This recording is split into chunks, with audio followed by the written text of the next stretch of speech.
multiplicação por 2 algarismos lá na sala de aula. Normalmente, a gente ensina o aluno a colocar um sinalzinho de mais, né, na conta. Mas por que a gente faz isso? Né? Será que aquele sinal existe mesmo?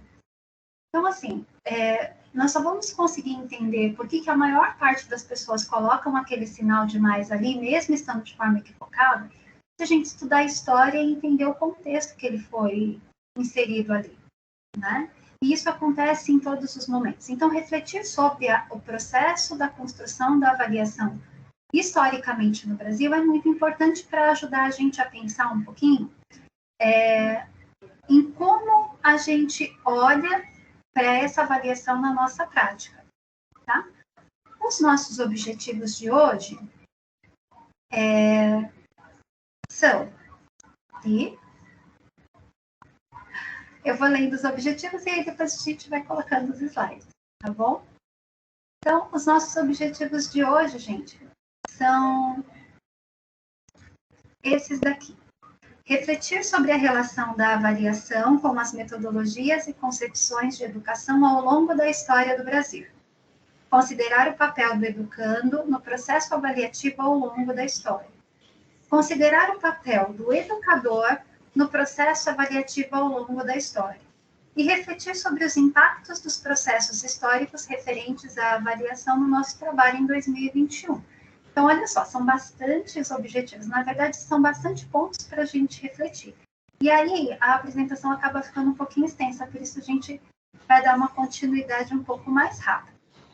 Durante a apresentação, a gente vai ter 2 momentos de interação. Eu gostaria muito que vocês interagissem, tá? Então, se não acontecer, aí a gente vai pedir a participação de vocês. Tudo bem? Então, olha só. A palavra, agora, eu gostaria de ouvir vocês um pouquinho, né? Então, assim, eu gostaria que vocês pensassem um pouco em como você vê o processo de avaliação no Brasil. Como que você enxerga esse processo? Gostaria que vocês falassem um pouquinho, pelo menos 1 ou 2 pessoas, para a gente começar a nossa reflexão de hoje.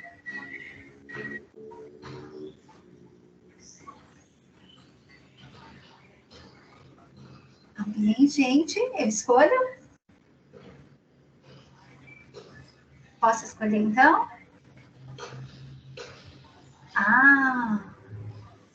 Olá, professora. Ai, ela saiu. Vamos lá, Marisa?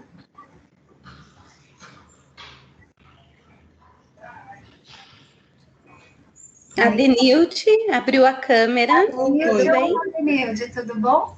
Tudo bem. Então, um pouco baixo, tá me ouvindo? Tô te ouvindo.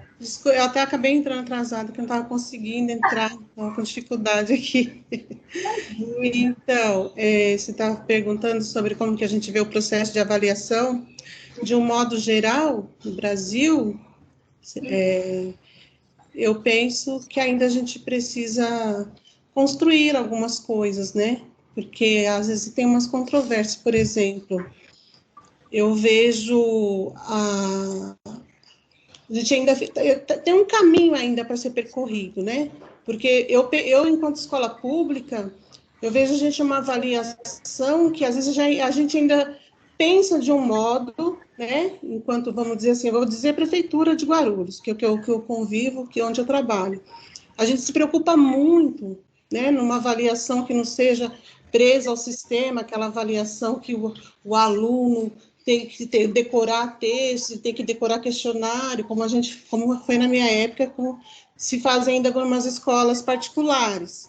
Mas, porém, o sistema, ele cobra isso, né?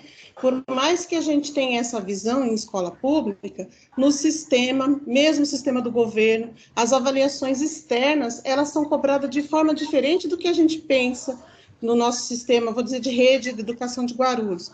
Então, eu acho que isso ainda está desencontrado. Eu penso que parece que eu me sinto ainda na contramão, né? A gente tem uma percepção aqui que eu amo, né?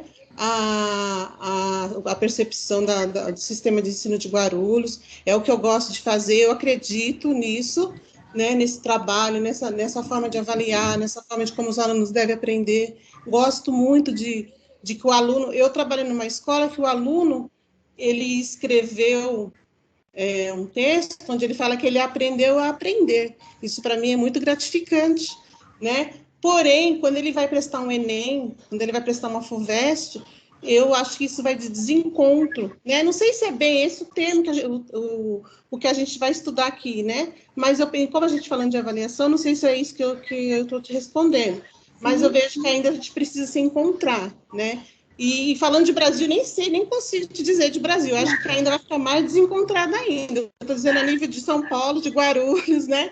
Eu sinto essa necessidade desse encontro, da gente andar na mesma mão, né? Porque, às vezes, até mesmo escola. Eu ingressei em Guarulhos em 2014, 2013. Eu vim de Poá, trabalhei em São Paulo também, como eu me mudei para cá, tudo acabei ficando só aqui. De escola para escola, parecia que a gente estava em outra prefeitura.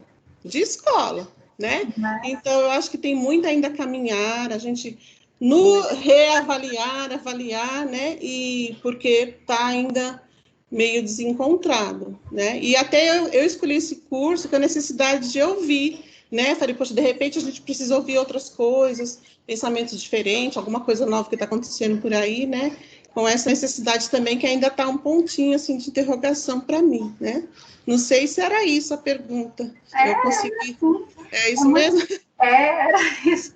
Tá bom, é bem legal a gente refletir sobre a nossa perspectiva e sobre como a gente enxerga esse processo, né? Então, para depois a gente entender como nós estamos nesse processo. Então, primeiro, a gente precisa, sim, ter um posicionamento de como nós achamos que esse processo caminha, para depois entender qual é o nosso lugar nele, né? Então, é isso mesmo, muito bacana. Obrigada, viu, Adenilson? Obrigada a você. Mais alguém gostaria de falar? Eu posso, Érica? Claro. Bom, primeiramente, boa tarde, né, a todos. Boa tarde. Eu perdi, infelizmente, a primeira aula, mas foi por um motivo razoável. Eu tive que levar minha irmã ao médico, porque ela vai fazer uma cirurgia de catarata e ela já é idosa, então precisava de acompanhante. Mas eu entrei lá depois e fiz algumas coisas acabei fazendo a atividade depois que passou a aula. Eu acho essa coisa da avaliação bem complicado realmente, porque assim a gente fica preso realmente, é o que a Denilton falou. Nós estamos nesse momento aqui na nossa rede na semana de sondagem da avaliação diagnóstica, né? É uma avaliação. Se é complicado a gente avaliar o aluno em sala de aula, no modo remoto fica mais complicado ainda, né? E aí eu acho que o Brasil, de um modo geral, ele não oferece muitos recursos para o professor, que é isso que você falou aí agora. A gente precisa saber por que aquele sinal de mais aparece lá. Por que a gente tem que avaliar a palavra num contexto ou o texto da criança com outro olhar, né? A gente não tem esse subsídio, vamos dizer assim, né? Então, fica meio perdido, e aí o professor também fica perdido. Por isso que a gente tem que estar sempre procurando, estudando. Eu me lembro que o ano retrasado, acho que foi o ano retrasado, eu fui até aí, inclusive, procurar você, porque eu não conseguia entrar no sistema para fazer a parte do lançamento da sondagem, por conta de vários erros que houveram na própria escola. Então, é complicado, porque o professor fica meio perdido nessa coisa que cada hora é uma maneira de avaliar, né? E eu acho que esse documento novo nosso aí, essa reformulação, essa revisão do QSN foi uma grande ajuda para a gente, porque aí você vai lá e você consegue visualizar algumas coisas, né? Na parte do que você vai aplicar realmente para o aluno e do que é necessário você valorizar, porque eu acho que vai além da avaliação, né? E no Brasil a gente não tem muito essa coisa. Você fica meio que perdido. Tanto é que é o que ela falou, às vezes você vai lá prestar um vestibular e é um texto assim surreal, uma coisa surreal que a pessoa não está acostumada, você não tem acesso, fica preso ao conteúdo de repente e acaba meio que se perdendo, né? Eu acho que o Brasil precisa repensar nessa situação aí. Não sei se era bem isso também, mas eu estou sentindo no momento. É sim.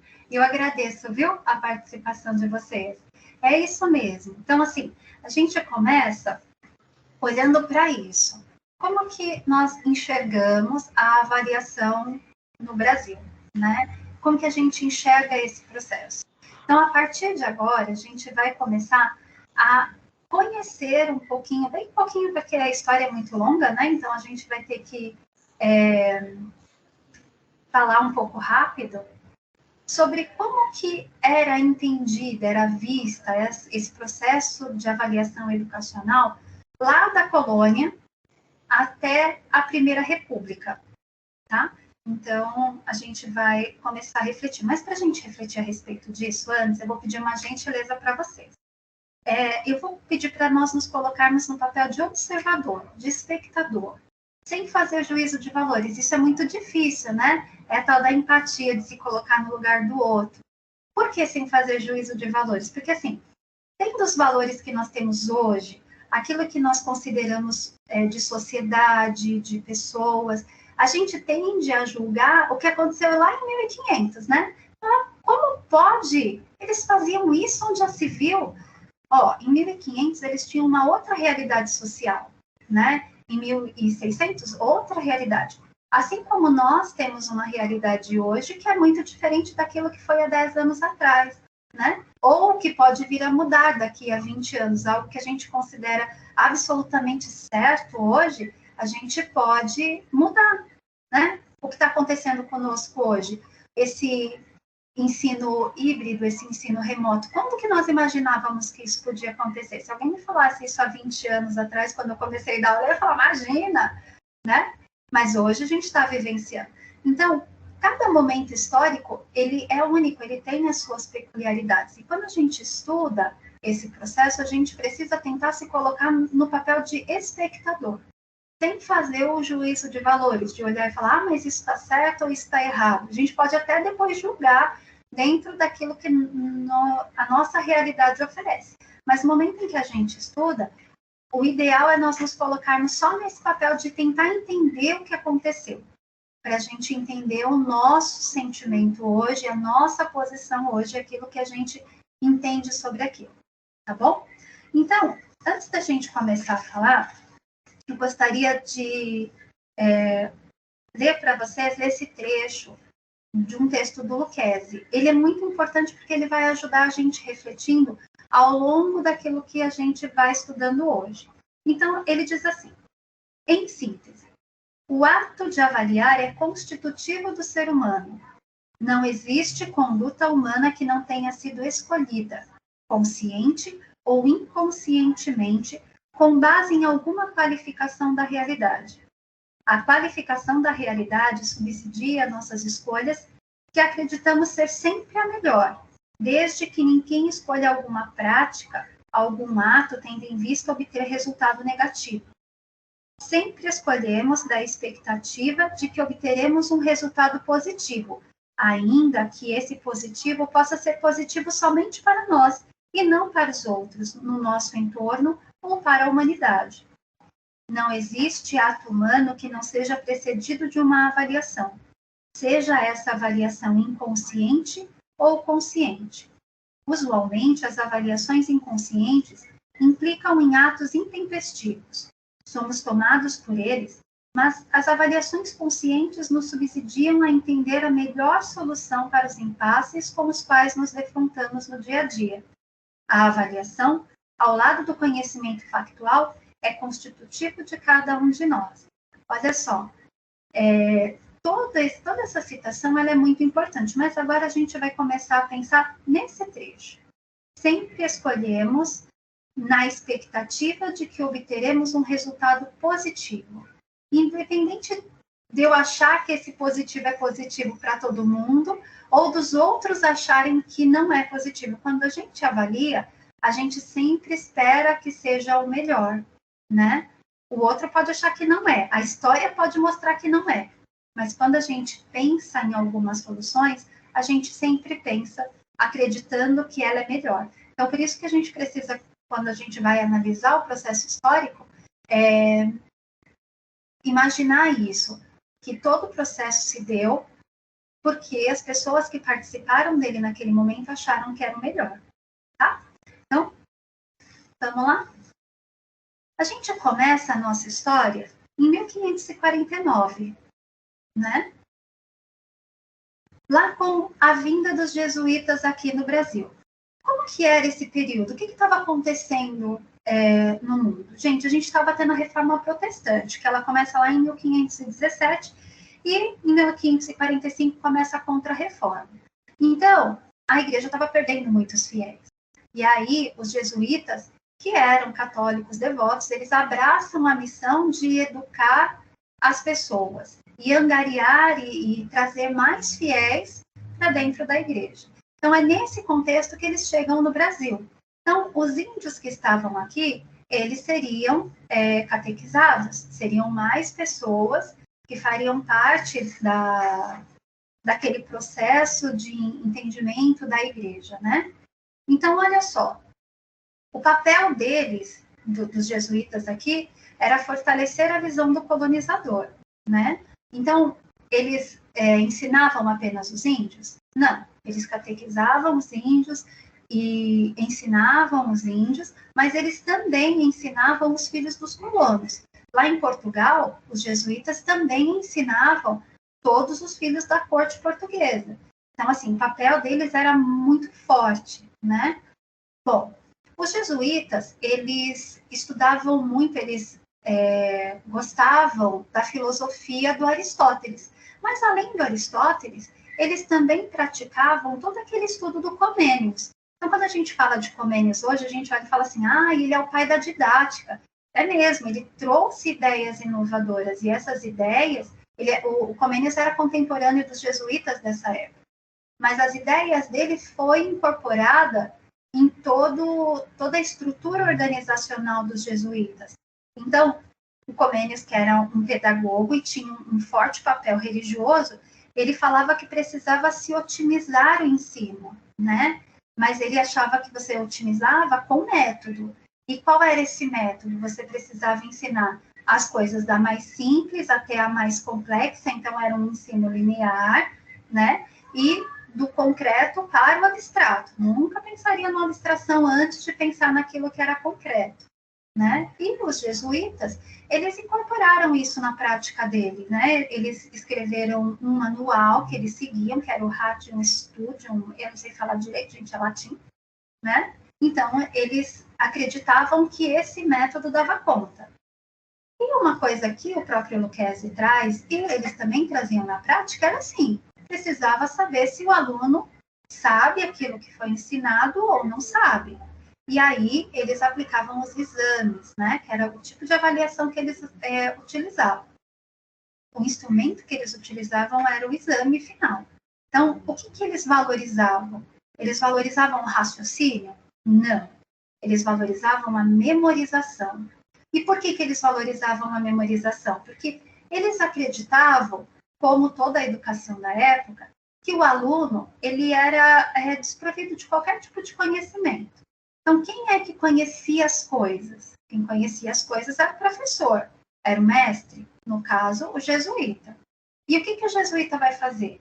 Ele vai dar este conhecimento, né? Ele vai passar esse conhecimento para o aluno que não sabe, né? Isso é o que o Lucchesi chama de educação bancária, né? Então, eu passo para você porque você não tem.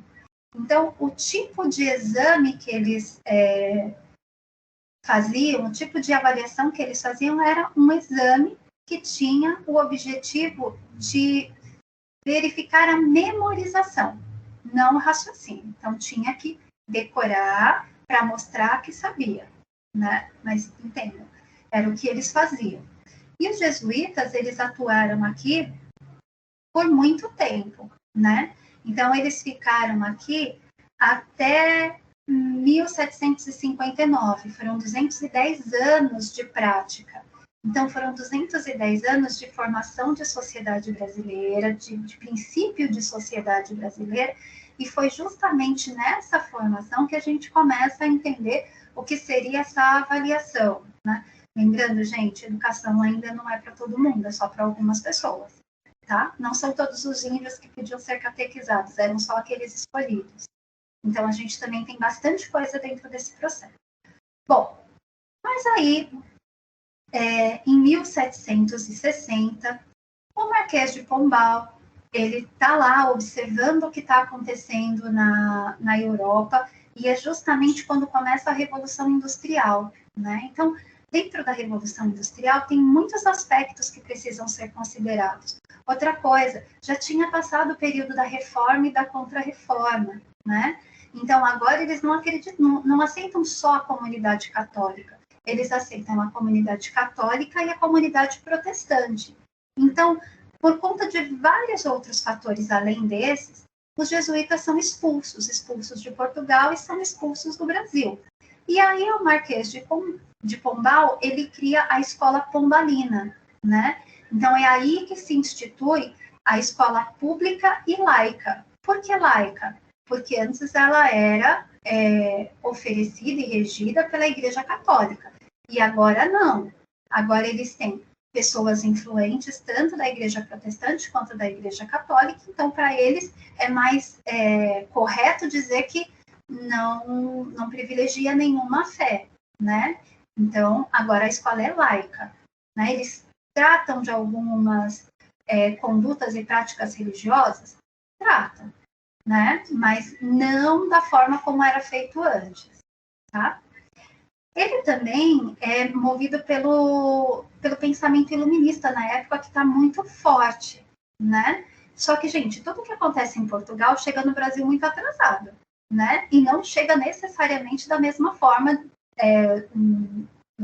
em Portugal e no Brasil, que é colônia, tá bom? E aí eles acabam com a escola dos jesuítas, não aceitam mais a escola dos jesuítas e eles instituem uma nova forma de escola. Então, agora, os professores, eles passam a ser contratados por concurso, né? Eles fazem uma prova, que não era chamada de concurso, era uma prova que eles fazem para poder dar aula. E onde eles davam aula? Em casa, né? Então, quando eles começam a dar aula em casa, eles têm um grupo de alunos que eles precisam dar conta, né? Érica, essa aula era de qualidade? Gente, vamos pensar como que era o Brasil lá em 1700. Será que na casa do professor tinha estrutura para ele colocar 15, 20 alunos dentro? Não, né? Às vezes ele não tinha os recursos tecnológicos que nós temos hoje, não tinha. Então a educação era muito precária. E assim, os jesuítas, eles tinham um espaço específico para dar aula. E agora, no modelo da escola pombalina, não tem.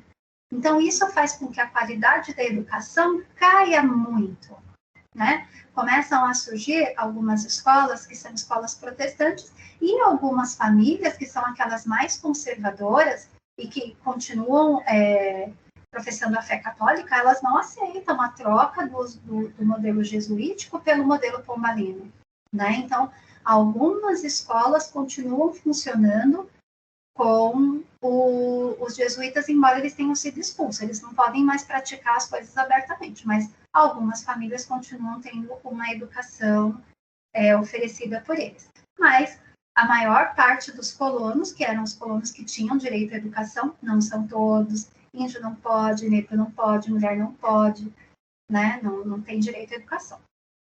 Alguns colonos, eles têm esse tipo de educação que é oferecida. E como que era a avaliação nesse período?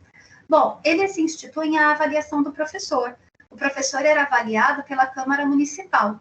A Câmara Municipal é instituída no Brasil em 1500, 1520, lá quando vem as capitanias hereditárias para cá. E aí, essas mesmas câmaras municipais que avaliam o professor. Eles gostavam de fazer isso? Não gostavam. Eles tinham outros interesses, mas eles tinham que avaliar, né? Então, começa aí a questão do professor ser avaliado. E o professor, por sua vez, ele ia avaliar o aluno dele. E como que ele avalia? Ninguém discute essas questões didáticas, pedagógicas no Brasil. Então, eles continuam reproduzindo aquilo que já era feito. Eles continuam avaliando o aluno no final. Então, o aluno memorizou a atividade? Ótimo, muito bem. Não memorizou? Repete, vai ter que fazer tudo de novo, né? Então, continua uma educação bancária, continua um processo de que o professor sabe tudo, o aluno não sabe nada, o professor ensina e o aluno precisa aprender, tá? Bom, esse período dura 48 anos, quando o Dom João vem para o Brasil. Dom João vem para o Brasil naquela situação que a gente conhece, tá lá a Europa vivendo aquela situação toda com Napoleão, e tem guerra, e tem um monte de coisa. O Dom João fica numa situação bem complicada lá com a Inglaterra e a França, né? Porque o Napoleão quer que ele declare guerra à Inglaterra também, só que ele é parceiro, Dom João é parceiro comercial da Inglaterra, ele não quer fazer isso, eles dependem muito da Inglaterra, então o que ele faz? Vem para o Brasil, né?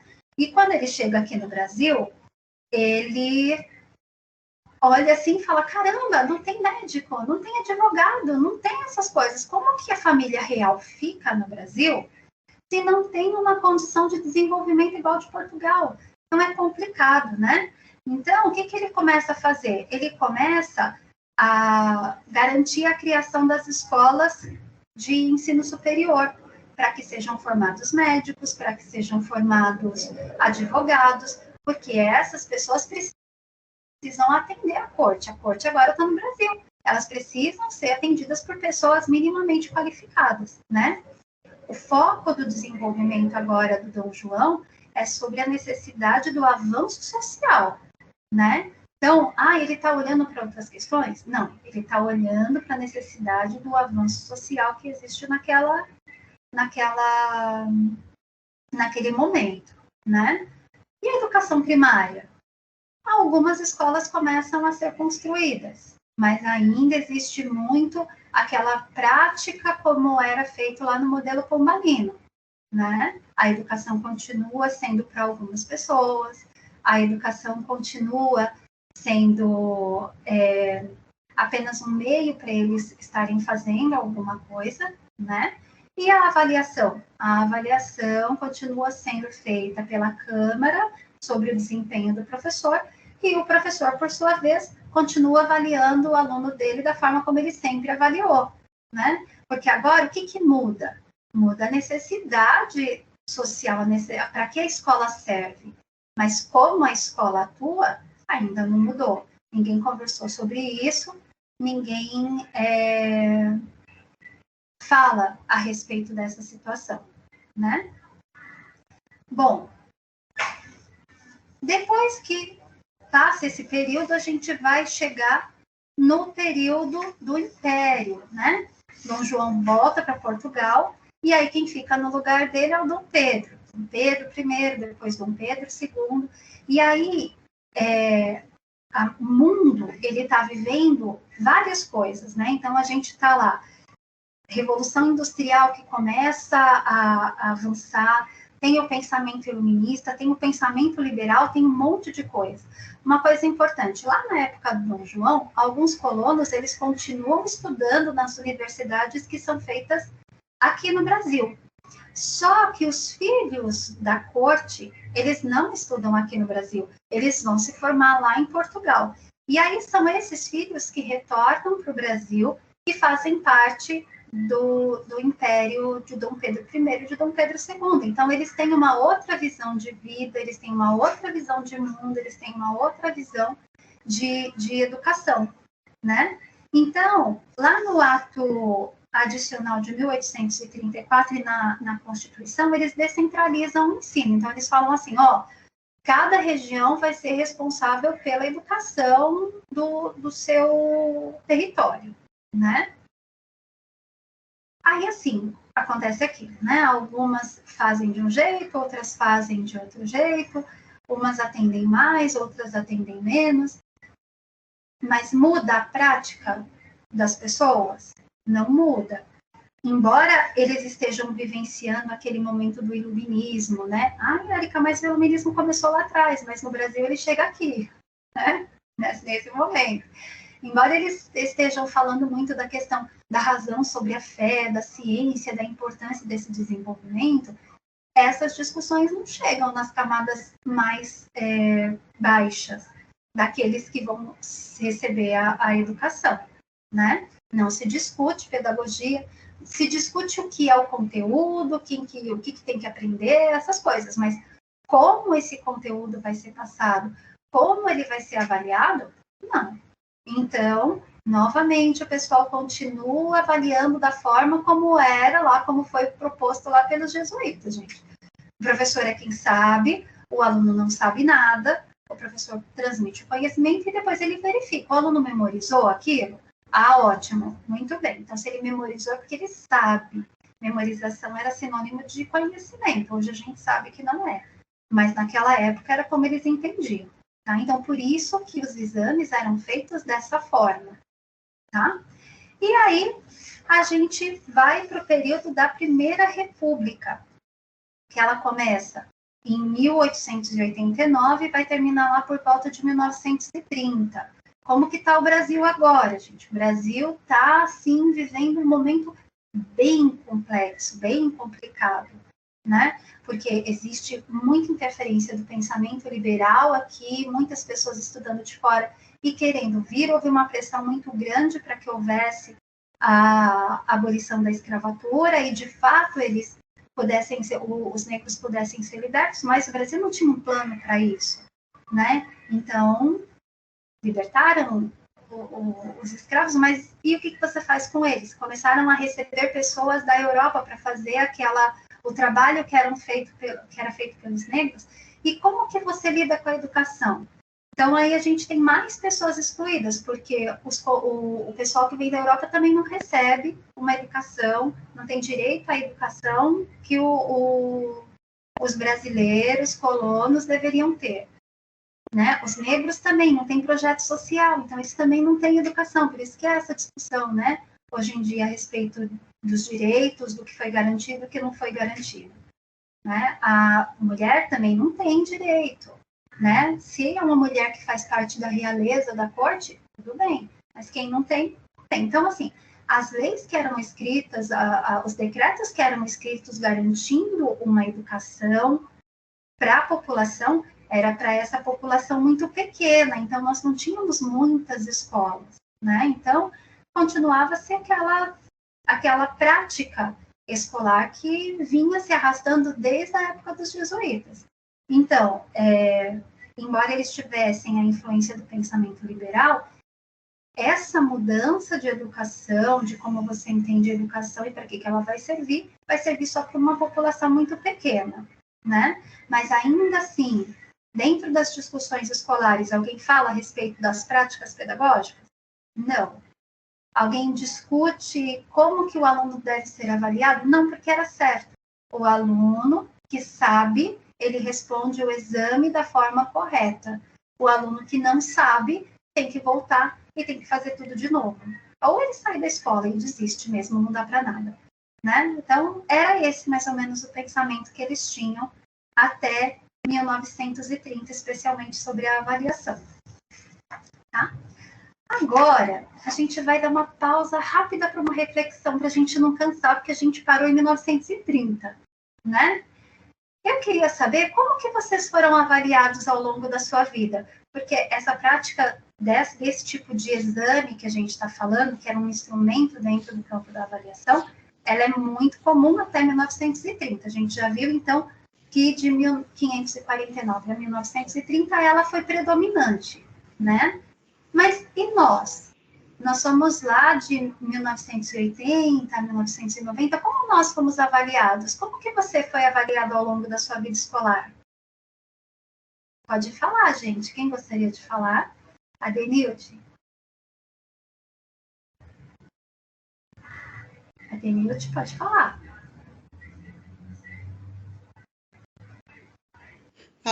Acho que ativei, né? Tá me ouvindo? Tô te ouvindo. Ah, estava desativado o microfone.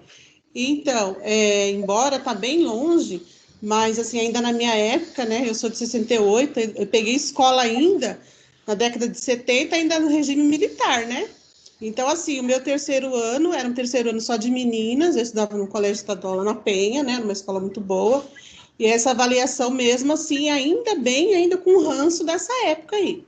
Que a gente tinha que decorar, era engraçada história, a professora de história passava um monte de texto, a gente tinha um monte de livro, história, geografia, mapas e mais mapas para a gente fazer tudo no papelzinho vegetal, aquela coisa toda. Tinha que decorar todas as capitais do mundo inteiro, do Brasil e do mundo inteiro. E era assim, quem sabia, sabia. Eu tinha uma sala de fileira de forte e fraco. Era horrível. Hoje eu penso, meu Deus, quanto constrangimento. A criança que sabia, ela tinha fraco, forte e o médio, dividia por fileiras, né? Então, assim, eu escolhi pedagogia por conta de matemática, eu sempre tive dificuldade em matemática.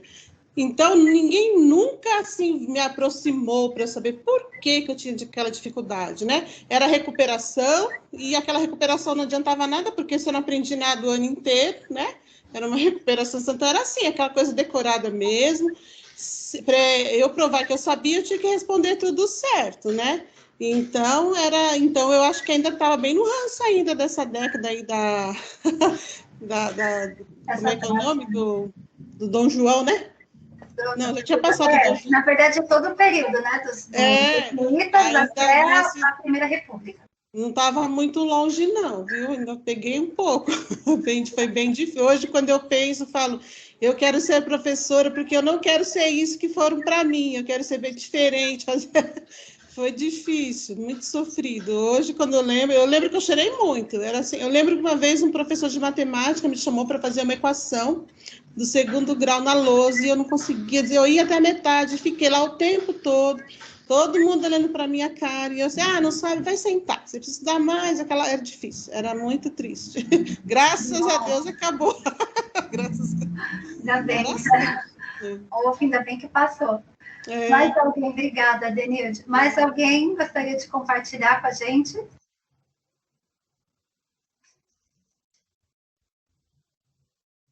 Marisa? Oi, eu posso falar? Pode. Eu sou da mesma época da Denilde. Inclusive, ela trabalhou comigo. Eu lembrei da carinha dela agora. Não sei onde a gente se encontrou, logo no comecinho. Logo que ela entrou na rede. Marisa? Você vai lembrar. Então, eu também estudei na década, sou de 1964, então também sou da década de 64, 70, 70 e alguma coisa. Também era na época do militarismo, né? E era bem isso mesmo, a gente tinha que decorar, era decoreba mesmo. A professora fazia chamada oral de tabuada, a gente ficava tremendo de medo. Eu ficava com muito medo, colocava a mão para trás para ficar contando nos dedos, e é uma coisa que a gente traz para a vida, né? Porque você fica com aquilo guardado para o resto da vida. Eu lembro muito bem da minha primeira professora, da maneira que ela era, como ela agia com a gente, e era uma coisa muito difícil mesmo, era uma coisa que você levava uma reguada e não podia falar, tinha que ficar quieto, porque, inclusive, os pais naquela época, não sei, os meus, né, pelo menos, eles tinham a ideia de que se o professor fez ou falou alguma coisa, é porque eu estava fazendo alguma coisa, né? Então, a razão era deles também. Foi na época do militarismo também. Eu me lembro que a gente fazia o hino nacional e a gente falava muito sobre Ernesto Geisel, só militares, né? A gente tinha os generais aí no governo e a gente tinha todo aquele respeito, hino à bandeira, hino da independência, a gente tinha que cantar, era obrigado mesmo, uniforme e tudo mais. Era uma época bem difícil, bem complicada. Eu sou dessa época também, da decoreba, de ter que memorizar educação bancária. Educação bancária. Então, fica forte essa questão da educação bancária e dessa avaliação, que era uma avaliação de memorização, né? Isso mesmo. Meninas, mais alguém quer colocar a sua experiência? Não? Então tá. Então, vamos dar continuidade aqui. Bom, a ideia é a gente refletir, lembra? Qual era o papel, nosso segundo objetivo? Não precisa voltar, não. E olha, é considerar o papel do educando no processo. Então, quando a gente faz essa reflexão, a gente se coloca no papel de educando, né? Então, por isso que a gente precisa refletir a respeito desse processo. Como que era para a gente? Lembra, a gente está falando de um modelo de educação que devia ter acontecido só até 1930, né? Mas que ele se estendeu, né? Não se estendeu só até 60, porque eu estava na escola em 88, 89, e era o mesmo tipo de modelo, né? Era a mesma coisa, a gente precisava decorar, a gente precisava eu estava até falando no outro curso, que o professor passava assim, o primeiro questionário, o segundo questionário, o terceiro questionário, a gente decorava tudo, porque uma daquelas questões ia cair na prova, né? Então, era um modelo de avaliação que valorizava a memorização. Mas o que a gente vai refletir agora é assim, depois de 1930, será que a legislação ela fala alguma coisa da avaliação? A gente não tinha nenhuma legislação antes disso que falasse. Então, por isso que as pessoas só reproduziam o que tinha sido feito lá pelos jesuítas, né? Então, as pessoas estavam reproduzindo sempre o mesmo mecanismo. Mas será que a partir de 1930 a gente tem alguma coisa que fala? Então, vamos lá. Em 1932, acontece um movimento, na verdade, esse movimento começa lá em 1930 e ele vai ser legitimado em 1932 com o Manifesto dos Pioneiros da Educação Nova, né? Então, quando a gente fala desse manifesto, ele foi muito importante para a reflexão do que é a avaliação, né? Então, a gente tem vários educadores nesse momento, entre eles o Anísio Teixeira, que a gente conhece bastante, né? Muitos materiais e estudos dele caem em concurso até hoje. A gente tem a Cecília Meirelles, que também é uma escritora que a gente gosta muito. Então, foram pessoas muito importantes, foram 26 ou 27 no total, foram pessoas muito importantes para discutir a educação naquele momento, né? O manifesto não falava nada de avaliação educacional, nada. Mas ele falava da necessidade de repensar a educação. E aí ele trazia a questão do direito da educação para todos. Lembra que eu falei que a educação ela acabava excluindo muitas pessoas? Eles começaram a discussão de garantir a educação para todos. Tinha divergência entre o grupo? Tinha. Muitas pessoas, por exemplo, Anísio Teixeira falava que você primeiro precisava garantir que todos estivessem na escola para depois você pensar na questão da qualidade. Não que a qualidade não fosse importante, ela era, mas ele achava que primeiro você garante uma coisa e depois outra. Outros educadores não, acreditavam que à medida que você insere, que você garante a quantidade de vagas para todo mundo, você precisa ao mesmo tempo garantir a qualidade. Então, havia divergência entre esse grupo? Havia, mas eles eram unânimes em acreditar que a educação devia ser para todos, né?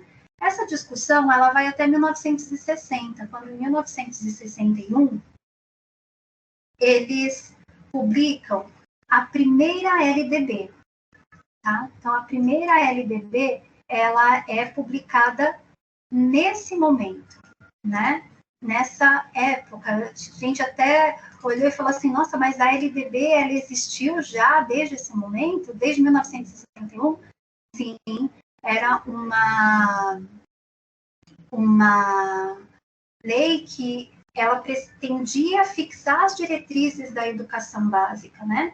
E o ministro da Educação na época, que era o Manuel Lourenço Filho, ele tinha sido uma das pessoas que estavam discutindo a questão da escola nova, de como que você garante a educação, o que você faz para que todos possam ter.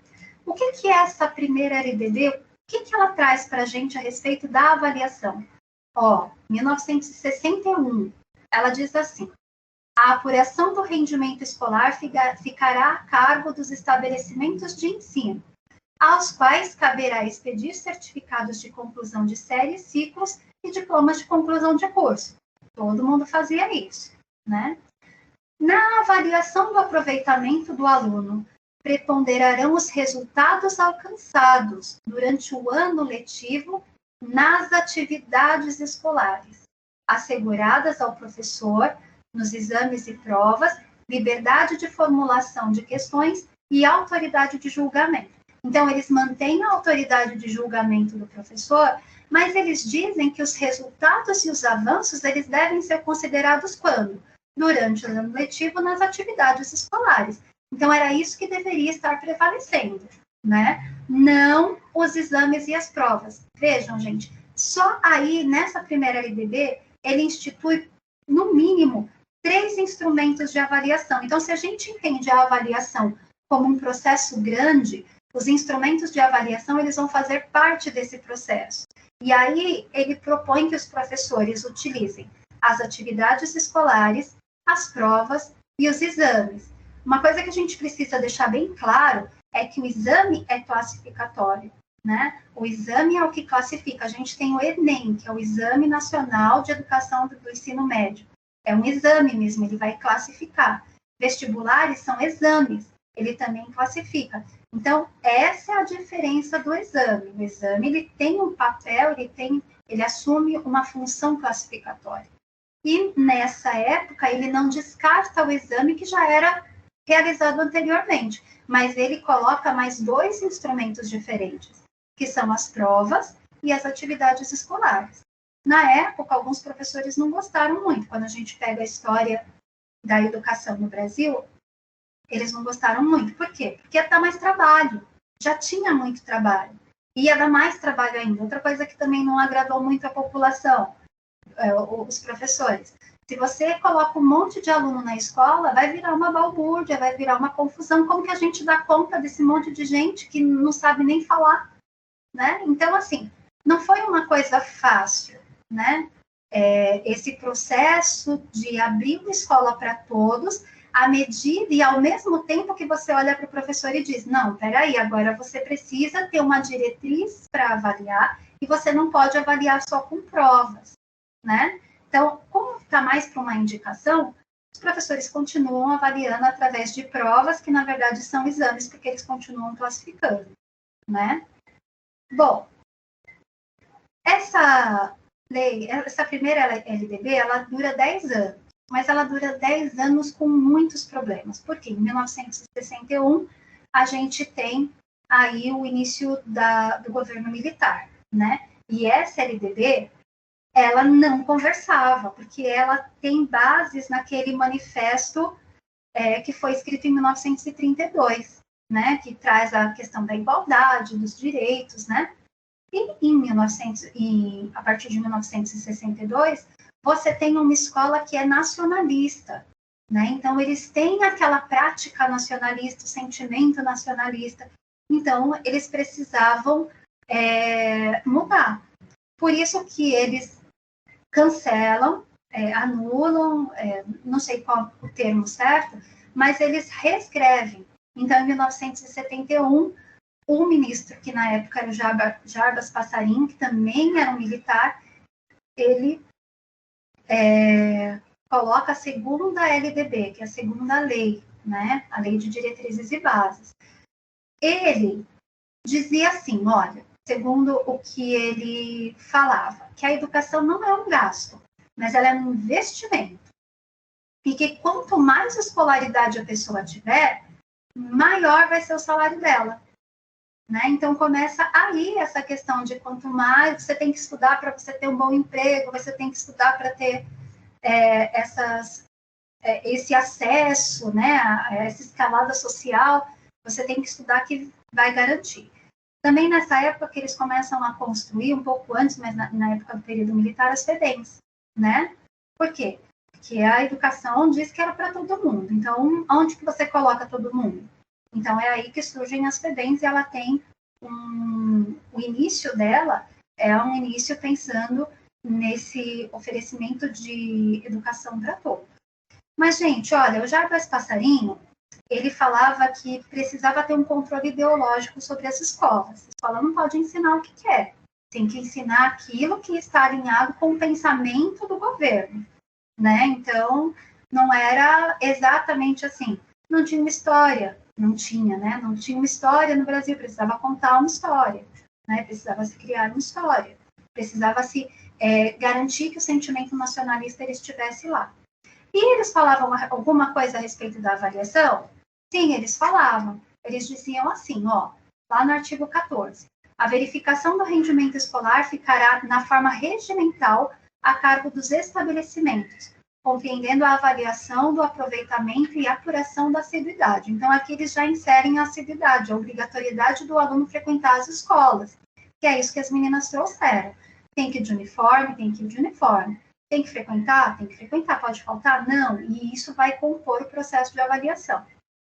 Na avaliação do aproveitamento, a ser expressa em notas ou menções, não que elas não fossem, mas agora elas passam a ser obrigatórias, preponderarão os aspectos qualitativos sobre os quantitativos e os resultados obtidos durante o período letivo sobre a prova final, caso esta seja exigida. Percebem que aí ele já não fala mais sobre exame?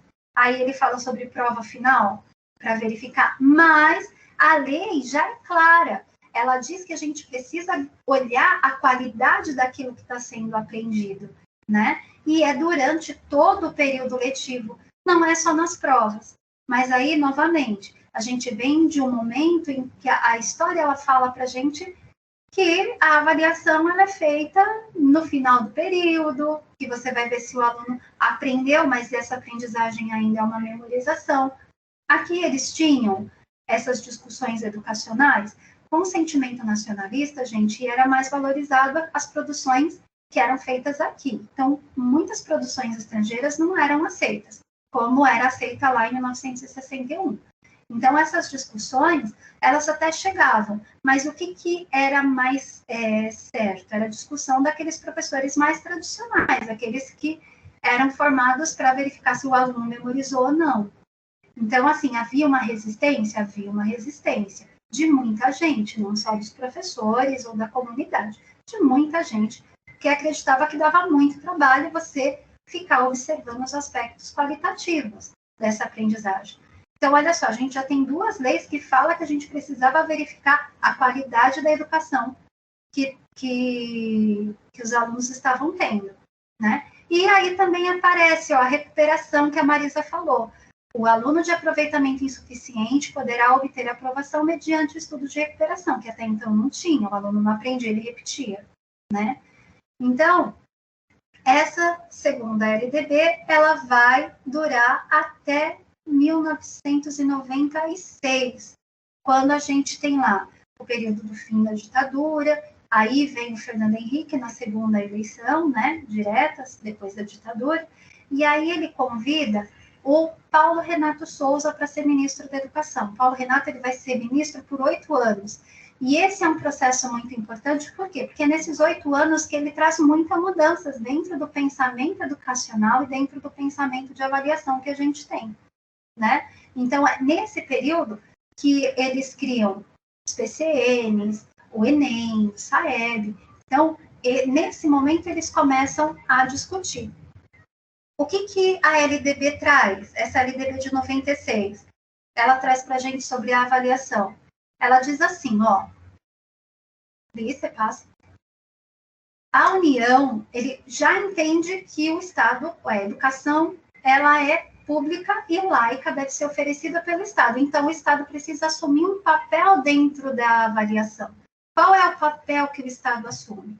Então, tá lá. O papel do Estado é coletar, analisar e disseminar informações sobre educação e assegurar o processo nacional de avaliação de rendimento escolar no ensino fundamental, médio e superior, em colaboração com os sistemas de ensino, objetivando a definição de prioridades e melhoria da qualidade de ensino.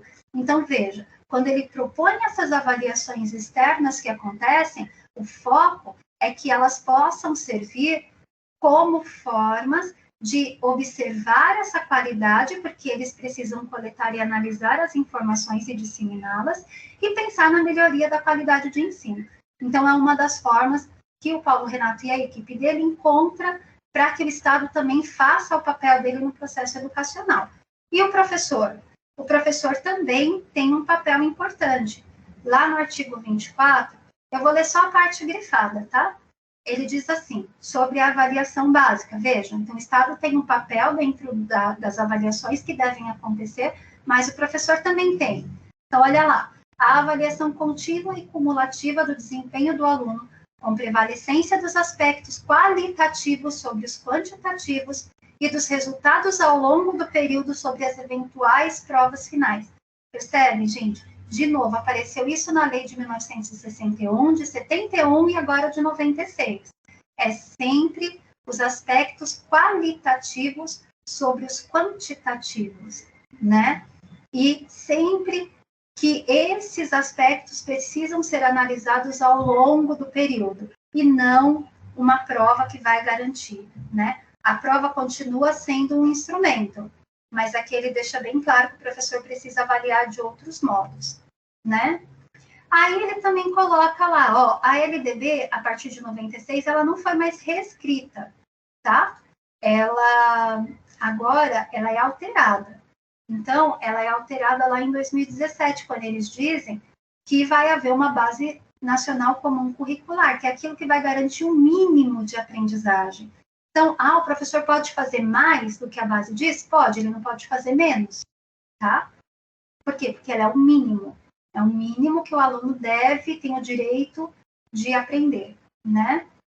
Ele também traz lá os conteúdos, as metodologias e as formas de avaliação processual e formativa serão organizadas nas redes de ensino por meio de atividades teóricas e práticas, provas orais e escritas, seminários, projetos e atividades online, de tal forma que ao final do ensino médio, porque aí ele está falando da educação básica que abrange a educação infantil até o ensino médio, o educando demonstre, e aí vem uma série de coisas que ele precisa demonstrar. Agora percebam, olha quantos instrumentos de avaliação ele cita. Ele coloca a avaliação como se fosse um guarda-chuva, e várias coisas embaixo dela, que são os instrumentos. Então, o que seriam esses instrumentos? Atividades teóricas, atividades práticas. Provas orais e provas escritas fazem parte? Fazem parte, elas são importantes em algum momento. Mas também tem que ter seminário, tem que ter projeto, tem que ter atividade online, tem que ter uma série de instrumentos para que você, de fato, verifique como que está essa qualidade de ensino, tá? E aí, eles eles começam na implementação dos parâmetros curriculares nacionais.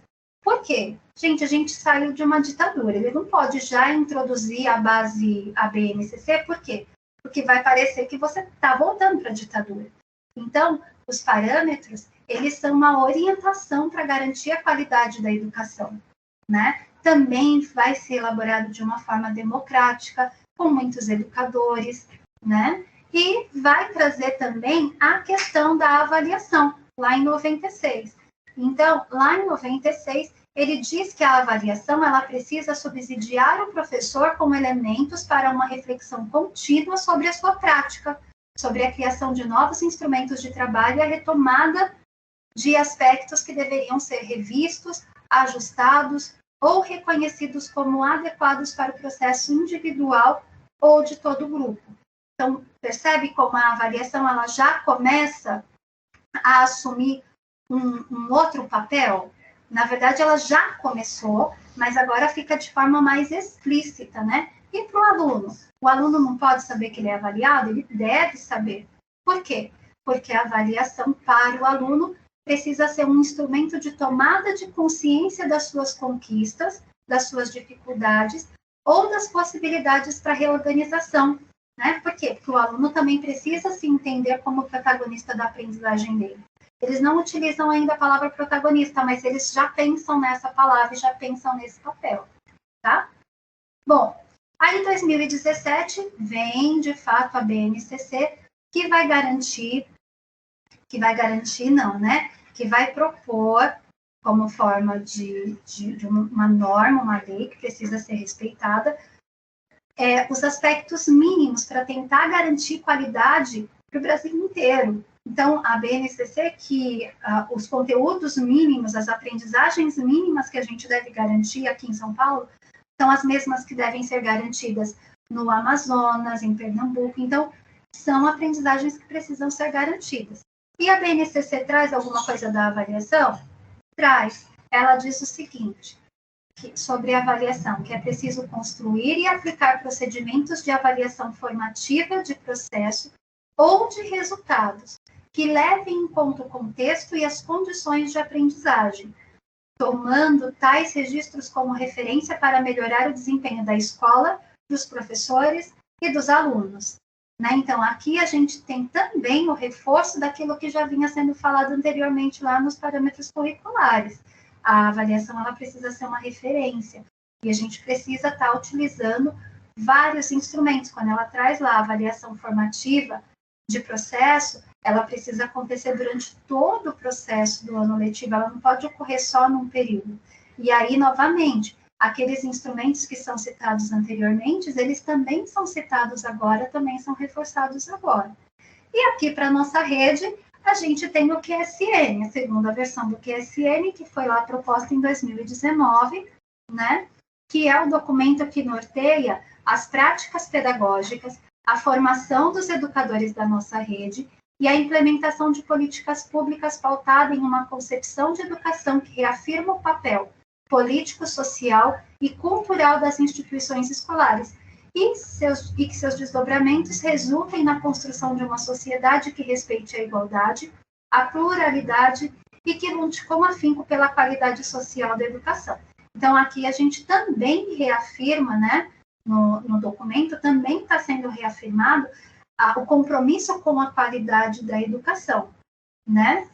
Foi um material construído coletivamente e de forma democrática. E aí, de forma democrática, a gente respeita. Todas as vezes que eles falaram, olha, você pode entrar e contribuir, quem não quis contribuir estava no seu direito de não querer, tá? Mas foi aberto para que todos contribuíssem, né? E o QSN traz alguma coisa a respeito da avaliação? Ele traz, ele diz assim, a aprendizagem e o desenvolvimento do educando são o centro das ações na educação.